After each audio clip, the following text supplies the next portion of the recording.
and sports entertainment fans, welcome to the No Shave Man Cave. I'm Ellie Jair. I am Jay Tilley. Brother, it has been a minute, and it's good to be back in the cave with you and here on the microphone talking a little bit of wrestling. How you been, man? I'm good, man. Hanging in there. It's been a minute. We got to get back into our normal schedule because Yeah. we talked about it, and then Tuesday fell through, and I'm like, oh man, well, we got to talk about it again. So Yeah. it's good. We got to get back to our normal Tuesdays and Thursdays and get the podcast out more than just once in every couple of weeks. I think the last show on our personal channel was the 22nd. So Oof. a little bit of a break for us. We did the Saturday show on the Fantasy Sports Core, but haven't been able to do ours. But life is getting a little more normalized. Yeah, Some settling down a little bit. big sales that had happened at certain companies are slowed down. So hopefully, coming out of this week, going into next week, our schedules are going to balance out a little better, and we should be good to go. So I'm looking forward to that. But big week in wrestling, though. Interesting stuff going on. Since we didn't do our review of Raw on Tuesday, I kind of figured we'd talk today and just kind of sum up the week, kind of like we do in our Saturday show, but we'll just do it a little bit of it today to kind of talk through Raw. Kind of want to get your opinions on it and see what you think, and then move right on in and talk some AEW. Maybe talk a little bit about the news that came out today about AEW banning some moves. Matter of fact, we can start with that if you want, because I got the report pulled up right now. So, Go man, ahead. I just like you told me, hey, did you see the news? And I was like, about? Yeah, they're banning moves. I'm like, you've got to be kidding me. And kudos to Tony and everyone. They keep pushing the envelope, pushing the envelope. Yep. There were some folks that were pretty critical about. It's really up to Tony to protect the wrestlers from themselves. So yeah, I'm interested to hear what moves are going to be either banned or having to be pre-approved by medical. So I can't wait to Cool. hear this. Yeah, so this came from Fightful Select, Sean Ross Sapp and the team over there. So list of moves and things banned from AEW sent to talent, and then moves that require clearance. So basically, there were some protocols developed by the AEW medical team, AEW medical team coaches and referees to help protect the talent, staff, crew, and fans. The document has said, while there is always a risk in pro wrestling, they want to minimize the risk without compromising the quality of the talent's performances and ability to be creative.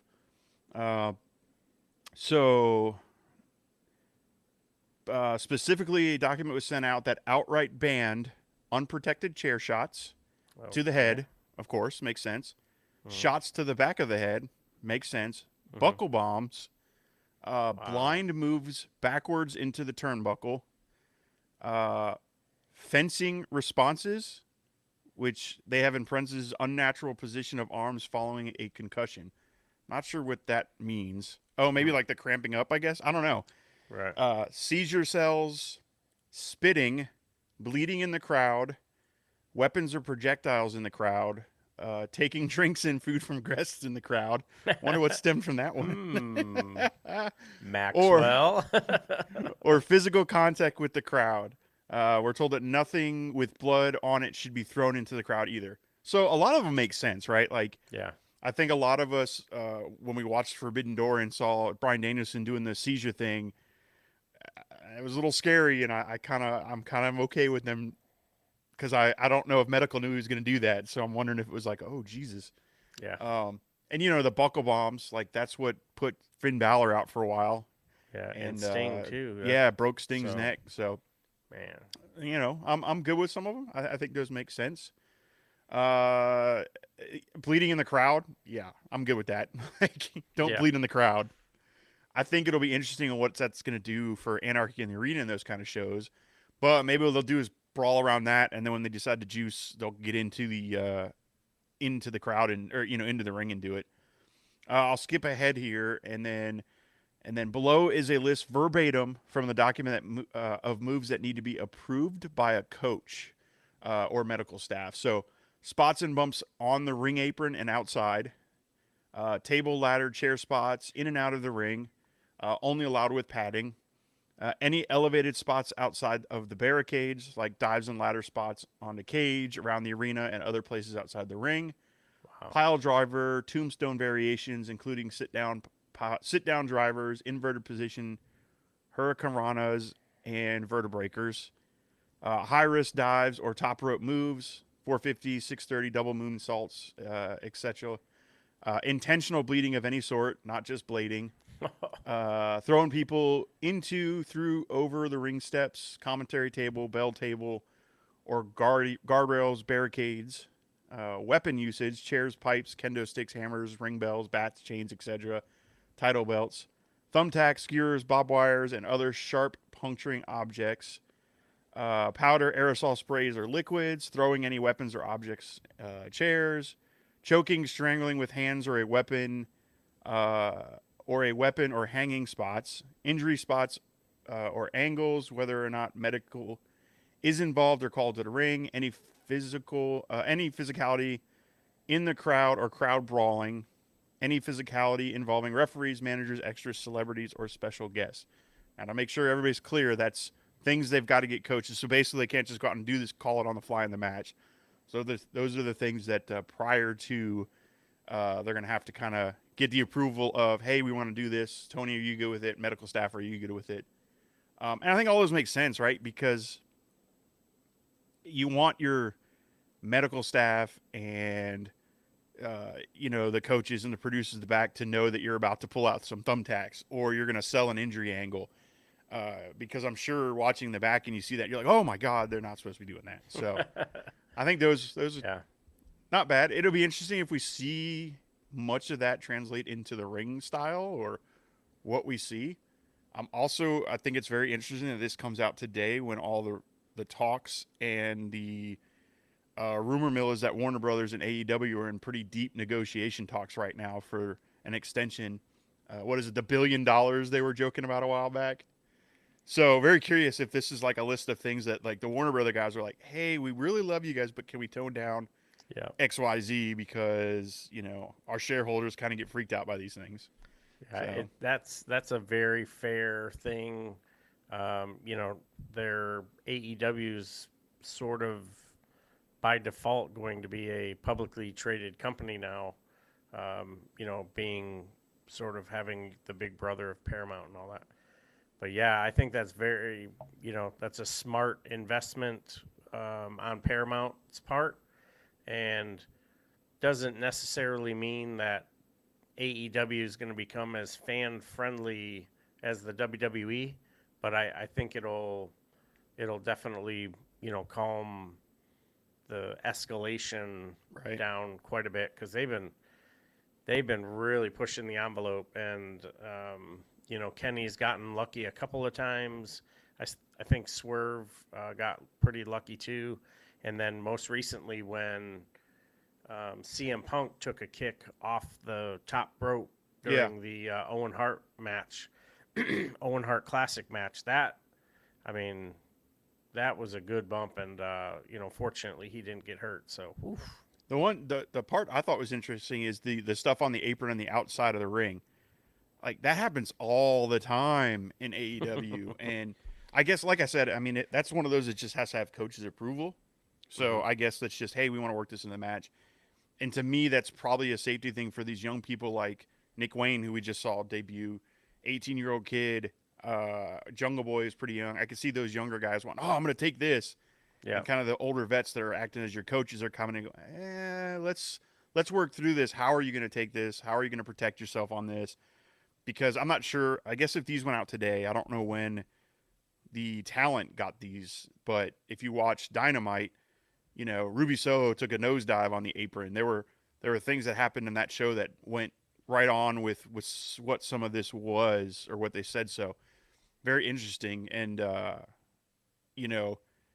I think, like I said, I understand with the Warner Brother thing, but I also think that Tiger Driver that he took at Forbidden Door might have spurred a little. He's like, ooh.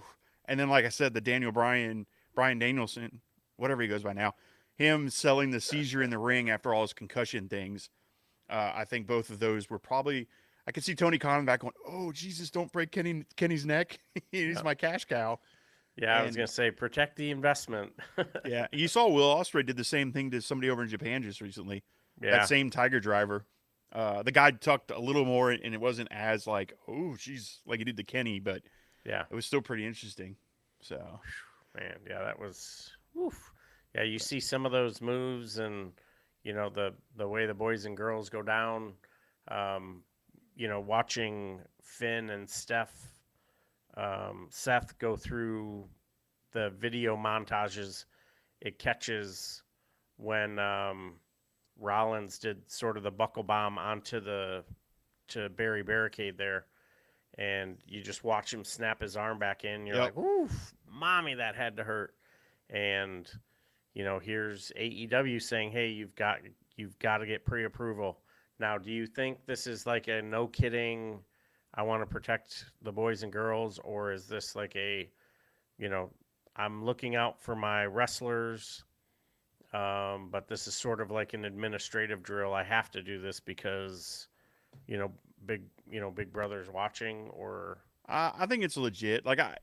Tony's also the one that goes out and pays for these guys' medical bills if they get hurt and everything. Well, that's true too. You Yeah, know, good and I point. and I could see him being the guy like I said, he could have watched this thing with Omega in the back and went, "Oh my gosh, if he just snapped Omega's neck, what am I gonna do?"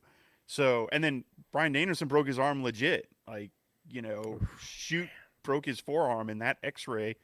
That's a hell of a work, brother. So, I mean, man. That's some it's nice Photoshop. yeah, that's a good photoshopping right there. But I figure probably all that combined with the fact that the negotiations, I imagine it's a real deal.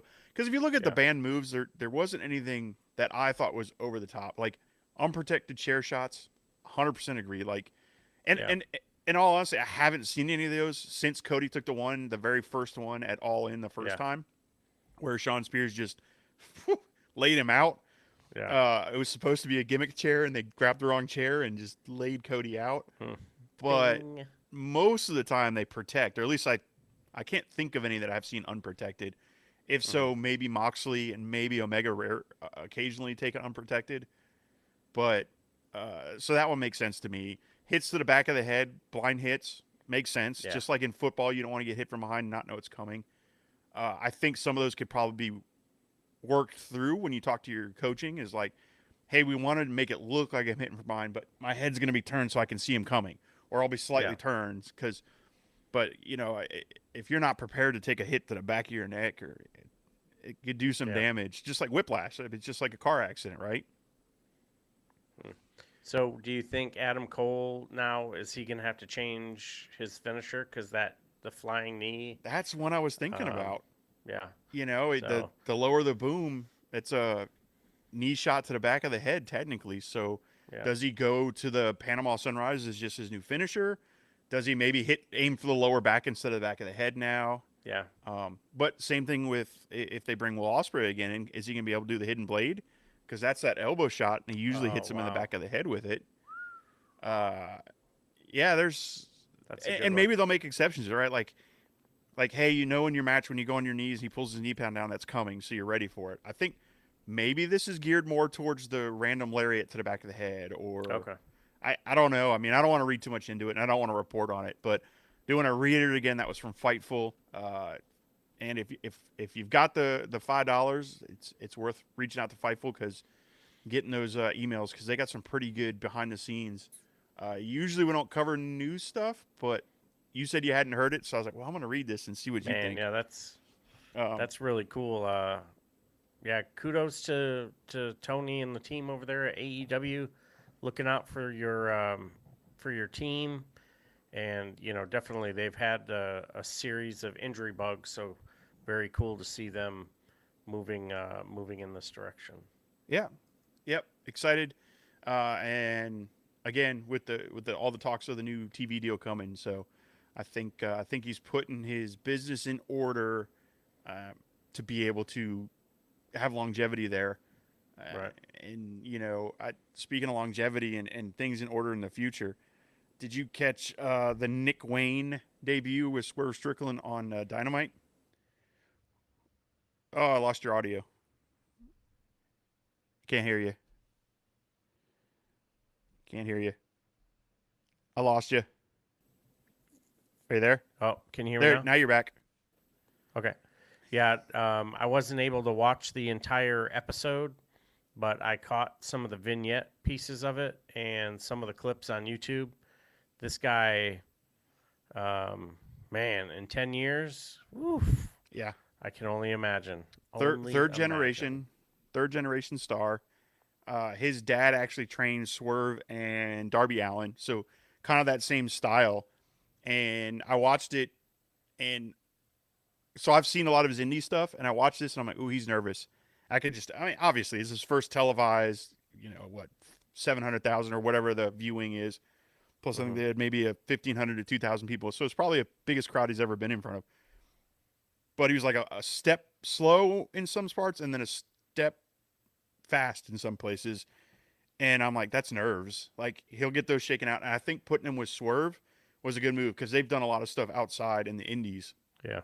So, Yeah. and The Swerve gave him a lot too. yeah. That's good. I mean, I think, Swerve, everything we've seen and heard, um, he's all about the business. He's all about, making things better for everyone involved. And I think it's the right guy to have. I don't know about Learning Tree. I think there's probably some other wrestlers over there, but yeah, I think it's a good call, and I like his move set and the fact that it's going to be Darby Allin, Swerve, and then Wayne, sort of all in that you know in that storyline. I Yeah. think that'll be a lot of fun and make for some really good matches. Yeah, I agree. I like Swerve. That one thing that where Swerve does that kick to the side when the guy's on his knees, every time he does it, I'm like, oh, it looks so slick. I just don't get how he's so good at it. But yeah, I think that storyline will be good. And then another surprise to me was the Commander Chris Jericho match. I thought that was phenomenal. Maybe not like match of the year contender. Maybe phenomenal is a little high, but it was really good. I really enjoyed it. I thought it was very slick. I was worried when I saw the hey, this is the match that's coming. I'm like, oh man, like Jericho's gonna get gas. Like he's not gonna be able to keep up. Nah, they did this really good. They paced it really well. And even the Don Callis storyline afterwards, I'm a little intrigued to see what's going to happen with that because later in the night you got Hager coming out and saying, "What's up? I've been with you since day one, and you're going to leave us to go join Don Callis." So I'm curious where all that's going to spin off to. I'm curious if we're going to see a JAS versus the Callis family because he's going to say no to him. But we're already seeing the JAS kind of break up a little bit with the Sammy and um, why am I drawing Danny Garcia? We're seeing them, they kind of split a little bit in that tag match, which again, really good match. Just it was a good dynamite.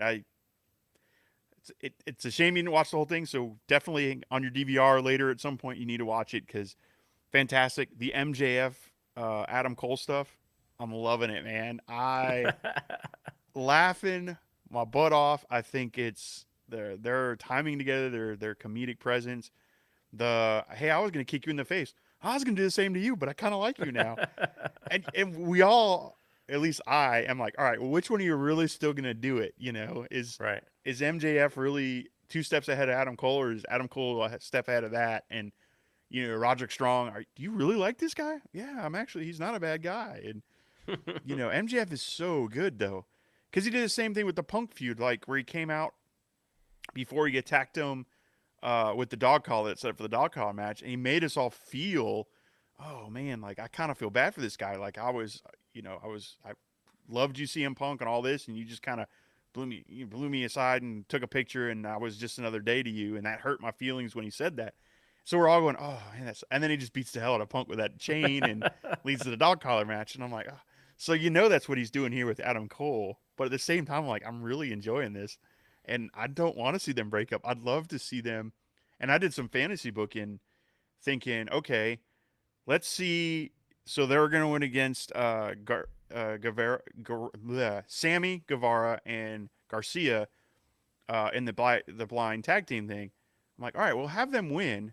But then what I would do on Collision is I'd have Ricky Starks and Jay White beat in the 2 out of 3 falls, I'd have them take the championship because I'm like, well, then you could totally turn Adam Cole heel, keep MJF babyface, and have Adam Cole join his buddy Jay White in Bullet Club Gold. Ooh. So you could set all that up, and they go in thinking they're getting a title shot, and in the middle of the match, Adam Cole just turns around, super kicks MJF, and slides out of the ring. Because all the talks have been they want to eventually make MJF a baby face, even though he said he doesn't want to do it. But this would be a good way to set that up. You flip Adam Cole, make him a heel.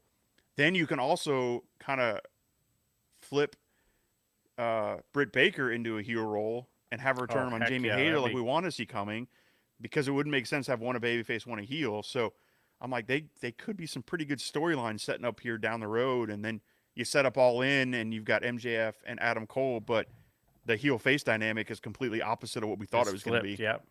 Yeah. Wow.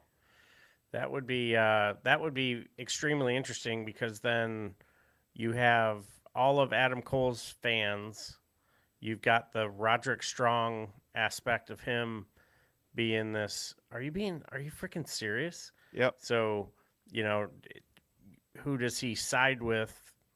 I would think he would go the route of Adam Cole, or he may go, man, why are you doing this? We said we wanted to do it differently here than we did at the other place. But yeah, it'll be, man, I don't know. Well, it was not only that, the other thing you could do with that. So if he joins them, you've got Adam Cole, Jay White, Juice Robinson, and the Guns. That's 5 people.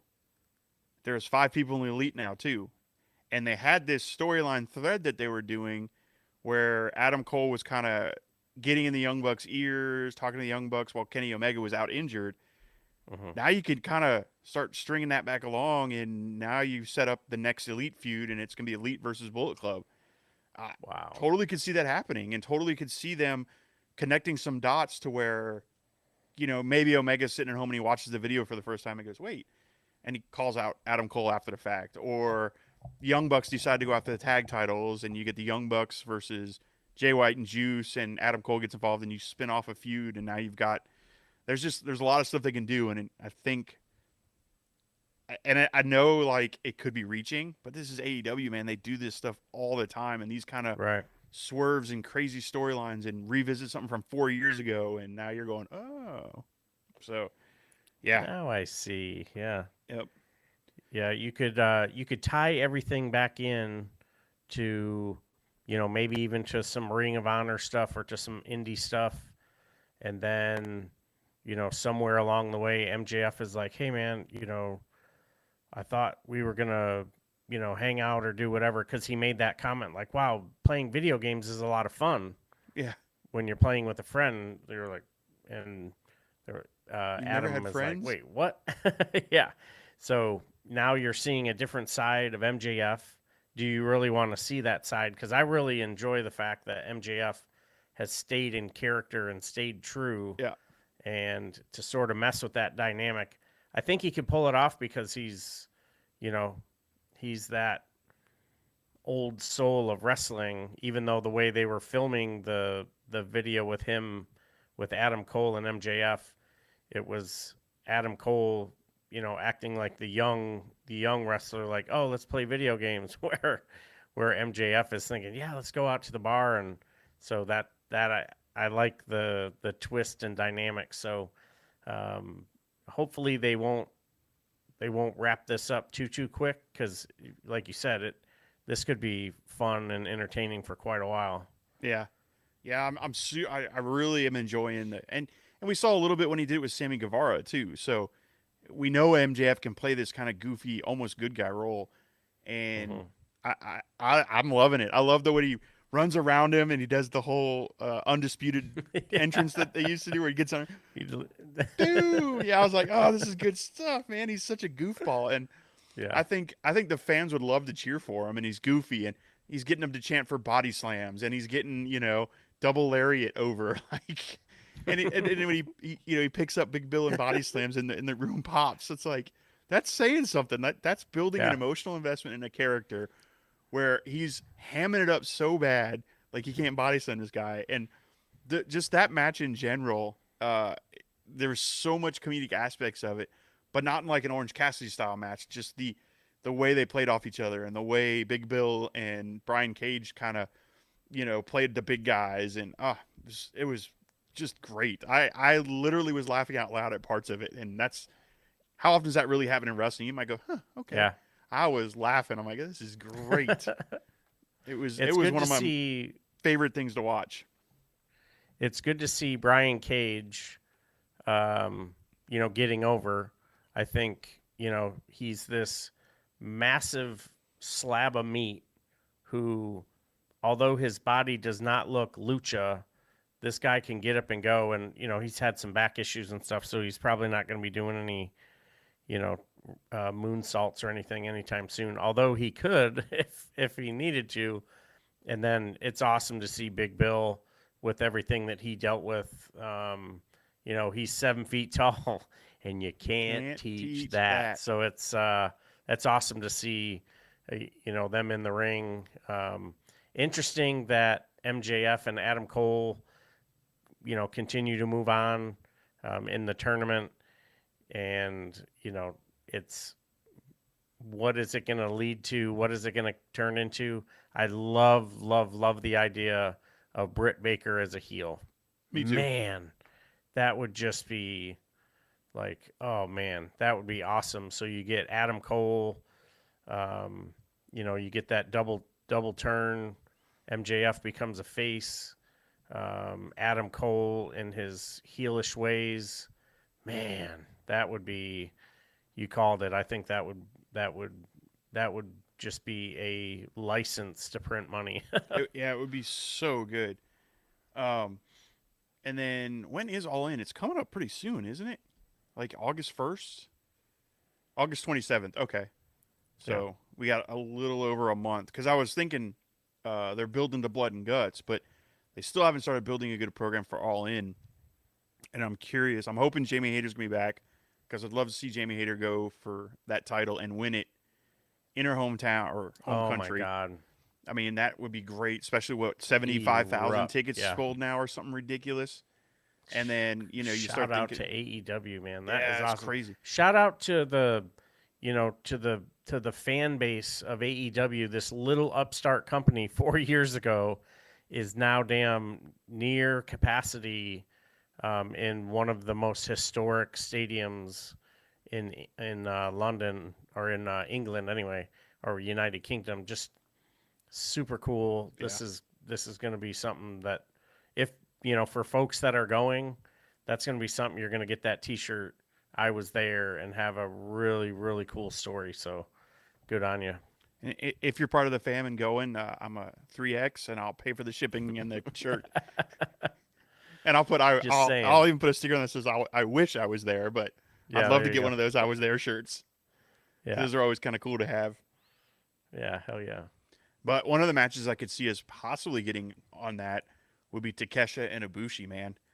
And I don't know how much of the show you got to watch. Well, you said you didn't get to finish it, so I don't know if you read the reports, but the final two in the bloodbath that is going to be next week, Blood and Guts. You've got Pac and Ibushi finally coming to AEW. Whew. Good gosh, I really want to see the Is All Elite graphic for him, but man, some of the build was a little meh for me. This match is gonna rule. And at first I was like, Pac, that doesn't make sense. And I'm like, oh, wait a minute. Yes, it does, because Kenny beat Pac for that title and never got him a rematch, cheated him out of it. I'm like, oh, man. And just the amazing stuff that Omega and Pac did together.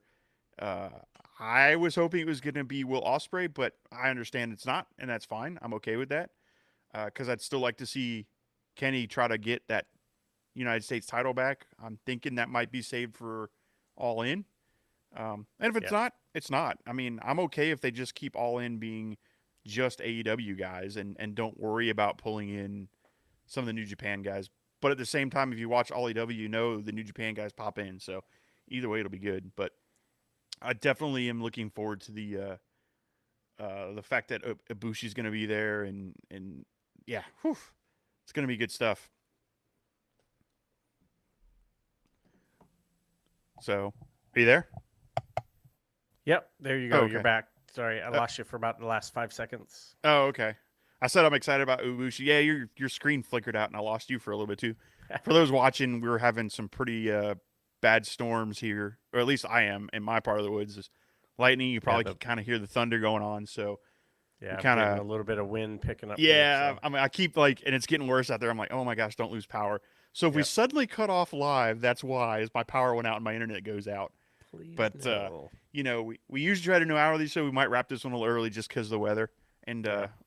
and old boy there is getting ready to start a new shift at 4 a.m. in the morning tomorrow. So, Yeah. Yeah. So but I overall, do. I thought the show, the way it flowed, watching the up and down, I really want to go back and watch the vignette package with Adam Cole and MJF. So I good. think that's going to be awesome. And we didn't have a chance to really talk about WWE and Monday Night Raw. I thought it was a fun show. It set a lot of stuff up, and the crowd. I'm really digging the crowd lately for the WWE shows. They're really into Seth Rollins. They're really into what McIntyre and Sami Zayn are doing, and we've had a great crowd the last 3 or 4 shows for AEW. So kudos to the turnaround for our pro wrestling community. Yeah, I'm digging the Judgment Day stuff. I love the if they do it right, it'll be good. I love the infighting. I love the we're again. Oh no, we're okay. Oh, we're again. No, we're okay. I enjoy that.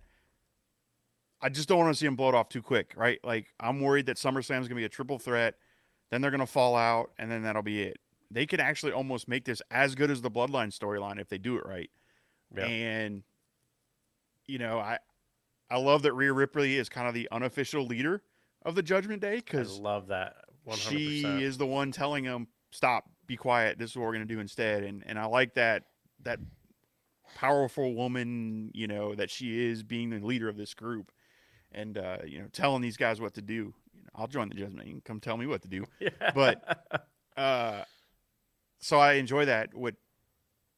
Like I said, what I'm worried about is they're gonna like try to rush it and blow it off too quick, and whereas they can kind of do something maybe not as good as the Bloodline storyline, but something that they could drag out a little bit longer, maybe even get us through the Royal Rumble or something to where, we were gonna fall out and not, or they set up this triple threat at SummerSlam, beat the hell out of Rollins, and then they lose or whatever, so they beat him up after the match, and then he cashes in and wins it anyway, or whatever they want to Yep. do. Because I don't know, I'm okay with Seth being the champion, but if I feel like this title needs some to change hands a little bit here just to kind of build it. And right now, I mean, he's had a couple matches on it, but I don't feel like the title's been built. It still feels like a secondary afterthought title. Yeah. So, and why has Roman still got all 3 belts? Yeah. I So don't know this why it's is bothering me, but it really bothers yeah. me. So eventually, those titles, it's just going to be the undisputed one. It was supposed to have something to do with the significance, and Roman was supposed to be showing off the undisputed title a little bit more. And to this point, he really Yeah, hasn't. So, and they're supposed to make a final decision and come out with new tag team title belts. They're either going to, you know, they're already two individual, but one team carries them. They're either going to split them so each show is going to have their own title, or they'll combine them and they'll get either way. They're getting brand new titles. They just haven't fully decided what they're going to do with it. gotcha. So that'd be pretty cool.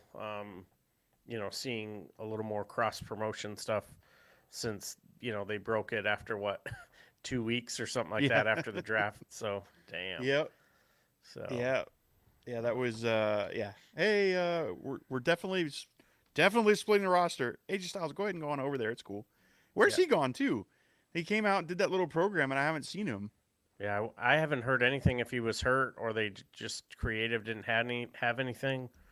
Um, but What? yeah, I mean that I don't know. So you being a WWE guy, what do you think of the story about them Vince proofing some of the storylines now? and how they're doing vignettes and stuff like a couple weeks early so he can't get in and tamper with things? I think it's a workaround that is absolutely necessary. I don't, everybody's stock is doing good. The buys on Peacock tickets, the house shows, they just broke a Madison Square Garden record. So you're like, shit, you can't turn and look at Vince and go, you're ruining the product Yeah. because, they're still making money hand over fist. But I like how they're like outpacing, getting information, getting, sort of that propaganda out to get everybody, getting to learn who the superstars are. So very smart. Yeah, I agree. That Vince, we can't change that. We recorded it. We can't change those lines. I think it's good because I can watch it and then see some of the Vinces, like Seth Rollins coming out with the buffalo wings. I'm like, that is Oh, totally yeah. a Vince thing. Granted, I wanted some buffalo wings right then. Yeah. So Heck one yeah, of I the did. pay-per-views, I was, it's funny because obviously we want to go to WrestleMania, Philadelphia. We'll get some cheesesteaks, and I was like, what are they gonna do in Buffalo next? Because I want to go get some official buffalo wings. Yeah. And but like that whole thing I was just like, that is such a Vince. Oh, where are we at? Oh, okay. Hey, have them go out with some buffalo wings. It's such a Vince Yeah. thing to do. Like Mick Foley would be like, and right here in Buffalo, New York. Yeah. And now here Seth essentially is, and nothing wrong with it. He's pandering No. to the crowd. He's the champ. He's going to I get the did get a, most airtime. I did get a kick out of the Crazy fool. chicken flying out of his mouth Yeah. when he was trying to talk, though. I was like, I was please like, don't you could have choke. at least Don't- like finished it. Yeah. And I don't know how he did it, but with my beer when I eat chicken wings, I got sauce all up in here and Yeah. down in here. I was like, man, that's a brave man, right? Although Yeah. looking at the shape he's in compared to me, probably no sauce on his. Yeah. But cheated. yeah, Yeah. yeah, it's not buffalo wings if it's just chicken. Yeah. But I enjoyed Raw too. I like the Judgment Day thread throughout the thing. Again, it's kind of the same issue I always have with Raw though, is there's only a few things I really care about, but they put that on enough that I enjoy the show. Like Mm-hmm. I saw the Sammy, KO and Seth thing coming a mile away. I'm like, oh, okay, now I know what the main event is. It's gonna be a triple threat, probably end in no a DQ, which I was surprised it didn't. It ended in an ending, but Mm-hmm. and I like aspects of it. I think my biggest complaint is it's 3 hours long, and I Yeah. know that's silly, but I think I would enjoy Raw more if they condensed it a little and made it 2 hours. Cut out some of the filler stuff. Cut out the like, oh, we've got 10 minutes to spare. Let's film an entrance, go to some backstage segments, and come back. Like, if I Yeah. personally, I do. I think if it was a 2 hour show, I would enjoy it. Because look at SmackDown. I enjoy SmackDown usually a little more than I do Raw, and I think it's because of that 2 hour aspect of it, personally. Yeah, Right. you don't have to invest such a huge amount of time, and not that 2 hours isn't a lot, but you're adding another hour to you're like, okay, well, I'm gonna have to DVR this, or I'm gonna have to I'm not gonna be able to watch all of it. I'm gonna have to fast forward through it, and now you're skipping over some worthwhile segments. So it's you're spot on. And what scared me when they were talking the WWE, whatever their new TV deal ends up being, they're open to Friday Night SmackDown being 3 hours. I was like, all right, I own some shares in the stock. As an owner, I would like to speak freely. But, Yeah, when I hey, heard that too, I was like, no, man, I don't know. Because, shit. yeah. Yeah, they have a hard time filling 3 hours on Raw. I can't see 3 hours on Roman Reigns' show where he takes up Yeah. probably an hour of it anyway. So, I mean, there was a lot Just of with the Bloodline entrance. stuff. Yeah, just his entrance alone. Yeah. But I did enjoy it. I think we haven't done ratings in a while, man. It's been a while, so we can get back in yeah. the flow of it. But I did give Raw. I guess we didn't do AEWs either, but we can go back. But I gave Raw, I think, three beards. It was average. I enjoyed it. It wasn't top of the line, best I've ever seen, but it wasn't horrible. Likewise. I thought it was a good show. I really enjoyed the crowd. Damn, Ricochet, that was awesome to see him. Yeah, we didn't even get on that. Getting some promo time. I'd like to see him as the Intercontinental Champion or maybe even as a tag team champion. I don't think he'll ever be a world champion in the WWE, which is unfortunate because, great talent and getting him some reps on the mic, I think, will be very valuable. Same thing for Paul, too. Paul's mic skills and promo was horrible for me anyway, and just not. They got hung up on words. They were calling each other homie, and I was like, "Come on, man, you're better than that." I did like his line though, where Ricochet was saying something about him. He goes, "Oh, I'm sorry, I wasn't listening. Everybody was chanting about me, even though we were saying he's an asshole." I forgot what the chant was. I was like, that was pretty good. Yeah. That was a good off the cuff line. So, and I have a feeling he gets a little freedom. I think he ad libs a little bit, and I think that might be why sometimes the other people get hung up a little. Just out of curiosity, I mean, we can cover it if we do a preview show later. But do you think Logan Paul goes over Ricochet? I do. Me too. Yeah, I think Ricochet is in. He's in that zone where one loss won't hurt him, but a win will really help Paul. Yep. Because he's coming off of a loss. So I think, I think that's fair. I think that's safe. Yeah, I agree 100%. So I do want to shout out, too, the fact that we talked about Brian Cage and Ricochet. And I know you're off your game tonight because you didn't mention Lucha Underground at all. I was trying to be nice, but here we are, man. You can't go a night without Lucha. Yeah, I thought it was, even, whenever you see Io Sky, she did some time in Lucha Underground, and just it's really cool to, to see them as they continue on with their career. And I, just seeing where Ricochet is now, when he was in NXT, just the dynamic athlete he was, him being able to showcase that now, although, a couple years, down the road, but it's really cool to see him. And I got my Gift of the Gods title over there. Come on, Ricochet, Prince Puma, sir.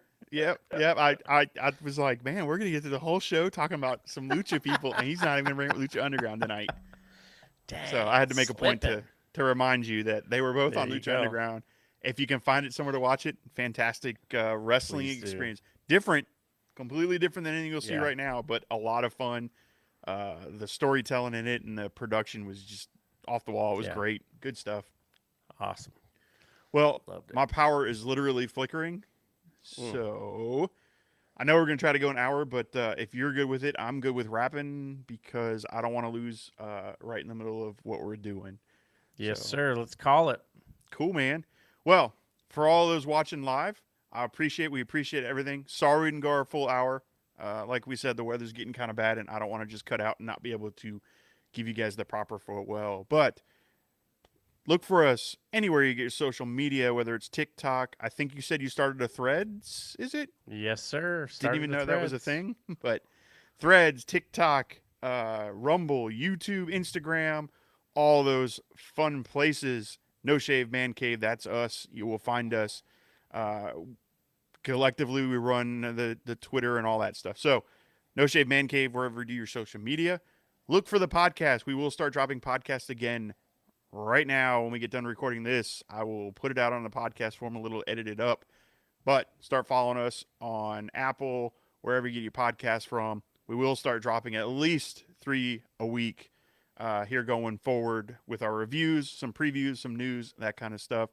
We are working behind the scenes on some other ideas for some shows. Like to get back to doing at least 6 days a week of some content coming out.